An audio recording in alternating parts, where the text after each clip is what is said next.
Bismillahirrahmanirrahim. Assalamualaikum warahmatullahi wabarakatuh. Sahabat beriman, sebuah kisah unik dua sejoli yang berzina di depan Ka'bah. Lalu Allah murka dan juga diazab keduanya menjadi patung yang terkenal hingga sampai sekarang ini.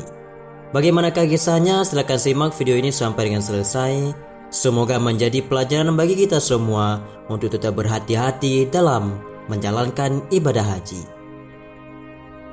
Sebelum terjadinya Fathul Makkah pada bulan Ramadan tahun ke-8 Hijriyah, setelah Nabi Muhammad pindah ke Madinah, ternyata di depan Ka'bah ada dua patung berhala yang besar bernama Isaf dan Nailah.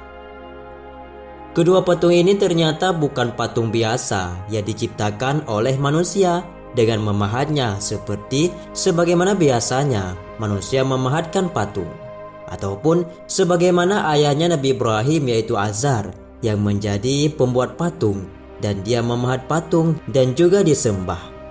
Tapi patung Isaf dan juga Nailah ini bukan patung yang dibuat oleh manusia, melainkan patung nyata yang dimurkai oleh Allah Subhanahu wa taala. Akan tetapi patung ini memiliki kisah cinta unik yang luar biasa hingga Allah Subhanahu wa taala murka kepada cinta mereka berdua. Dikisahkan bahwa Isaf dan Nailah ternyata adalah seorang pasangan kekasih yang kemudian menjalin kasih cinta dan melakukan perzinaan di depan Ka'bah. Namun Allah Subhanahu wa taala murka dan langsung dikutuk menjadi batu untuk mereka berdua. Diketahui Isaf ternyata merupakan laki-laki yang tinggal di Yaman dan jatuh cinta kepada Nailah yang tinggal di Mekkah. Namun ketika hendak melamar Nailah, orang tua Nailah tidak merestuinya, hingga akhirnya kedua mereka memilih untuk melakukan hubungan cinta secara diam-diam. Pada saat itu, musim haji merupakan momen yang digunakan bagi mereka untuk saling bertemu. Keduanya pun sepakat untuk bertemu di depan Ka'bah dan melakukan zina pada malam harinya. Karena pada malam hari kondisi Ka'bah memang sepi dan tidak ada aktivitas sedikit pun. Karena perlakuan itulah Allah Subhanahu wa taala pun mengutuk mereka berdua menjadi batu di depan Ka'bah. Keesokan harinya masyarakat yang hendak melakukan tawaf begitu kaget dan memilih meletakkan kedua patung di lokasi yang berbeda. Patung Isaf diletakkan di Bukit Safa dan patung Nailah di Bukit Marwah. Hal itu sebagai pembelajaran bagi generasi berikutnya. Ibunda Aisyah radhiyallahu anha berkata, "Kami dahulu selalu mendengar kisah Isaf dan Nailah. Mereka adalah laki-laki dan perempuan dari suku Jurhum. Mereka berdua berzina di dalam Ka'bah. Maka Allah Subhanahu wa taala mengubah mereka menjadi dua buah batu yang hitam." Lalu pada masa kepemimpinan Amr bin Luhai yang berkuasa, kedua patung terkutuk tersebut diletakkan di Ka'bah dan meminta masyarakat untuk menyembahnya. Karena sosok kepemimpinan Amr bin Luhai disebut sebagai bapak kemusyrikan, dia meminta semua penduduknya untuk menyembah patung itu. Dalam sebuah hadis riwayat Imam Bukhari, Rasulullah SAW berkata, "Saya diperlihatkan Amr bin Luhai oleh Allah di neraka dengan isi perutnya keluar karena panasnya dan siksaan yang berat. Karena dialah orang pertama yang merubah agama Ibrahim. Hai Aqsam, aku melihat Amr bin Luhai bin Kama'ah bin Khinzi menyeret usus-ususnya dan aku tidak melihat orang amat mirip dengan orang lain melainkan engkau dengannya dan dia denganmu." Kemudian Aqsam pun berkata, "Barangkali kemiripannya denganku membahayakanku, wahai Rasulullah." Rasulullah bersabda, "Tidak, karena engkau orang mukmin dan dia orang kafir. Dialah orang pertama kali merubah agama Ismail, memasang berhala, mengiris telinga unta, melepas saibah, memberikan wasilah dan melindungi Ham." Dikisahkan ternyata Amr bin Luhai sebenarnya adalah sosok yang sangat baik hati. Masyarakat Mekkah saat itu pun menganggapnya sebagai seorang ulama. Namun Amr bin Luhai tak memahami betul ajaran agama Ibrahim. Pada suatu hari ia pergi ke Syam untuk berniaga di Balqa. Ia bertemu dengan suku Amalik yang mendengarkan ajaran Ibrahim hanya setengah-setengahnya saja. Suku asli Syam ini menyembah berhala dengan sebutan Allah. Lalu Amr bin Luhai pun bertanya, "Apa yang sedang kalian lakukan?"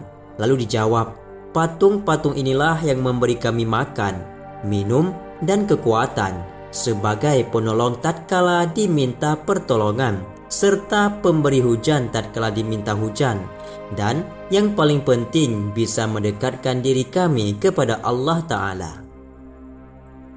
Setelah melakukan pembicaraan, Amr bin Luhai meminta salah satu patung dengan alasan di Mekah saat itu sedang kesulitan air. Patung bernama Hubal itu pun diberi dan dibawa kepada Amr bin Luhai ke Mekah. Sejak saat itu Amr bin Luhai memerintahkan agar masyarakat membuat patung dengan ciri khas sukunya masing-masing. Dan ada sebuah patung ketua dari semua patung yang bernama adalah Hubal. Hubal merupakan patung yang paling dihormati oleh semua suku Makkah saat itu. Setiap suku memiliki patung tersendiri yang disembah setiap saat dan meminta pada patung itu. Patung Wud untuk suku Kai, patung Suwa untuk suku Hujail, patung Yakhus untuk suku Toy, dan patung Ya'uk untuk Hamajan dan Yasar. Keduanya sebagai oleh-oleh dan cenderamata bagi jamaah yang melaksanakan ibadah haji. Proses kejahiliahan ini berlangsung sangat lama, yaitu sekitar 5 abad. Sebelum akhirnya Rasulullah SAW datang dan membebaskan proses kemusyrikan itu di abad ke-8 Hijriah.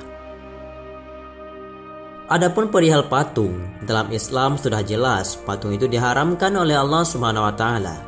Jumhur ulama dari kalangan mazhab Hanafiyah, Syafi'iyah, dan Hambali berpendapat haram membuat surah ataupun gambar atau patung, baik itu 3 dimensi, begitu pula gambar selain itu. Dalam sebuah hadis riwayat Imam Bukhari dan Muslim, Rasulullah bersabda, "Sesungguhnya pembuat gambar ini akan disiksa pada hari kiamat. Dikatakan pada mereka, hidupkanlah apa yang telah kalian ciptakan." Dalam riwayat lain disebutkan juga dalam hadis Imam Bukhari Muslim, "Sesungguhnya orang yang paling berat siksanya di sisi Allah pada hari kiamat adalah al-musawwirun ataupun pembuat gambar." Dikecualikan untuk mainan anak-anak, sesuatu yang dianggap remeh dihinakan. Begitu pula sesuatu yang sifatnya temporer, yaitu tidak permanen, seperti jika dibuat dari manis-manisan dan adonan roti.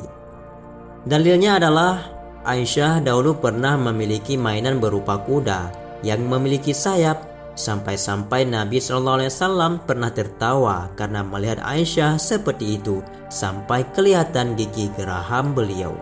Hadis riwayat Imam Bukhari. Selain haram membuatnya, umat Islam juga dilarang untuk memasang patung di rumahnya. Rasulullah SAW pernah bersabda, "Sesungguhnya malaikat tidak akan masuk rumah yang di dalamnya ada patung." Alasan dan sebab Islam mengharamkan patung, sebab malaikat tidak mau masuk ke rumah yang di dalamnya ada patung, karena pemiliknya menyerupai orang kafir. Orang-orang kafir jahiliyah memasang patung di rumah mereka dan mengagung-agungkannya. Malaikat membenci perbuatan ini dan tidak mau masuk ke dalam rumah tersebut, bahkan malaikat akan menjauhinya. Semoga bermanfaat. Wallahu a'lam bishawab. Assalamualaikum warahmatullahi wabarakatuh.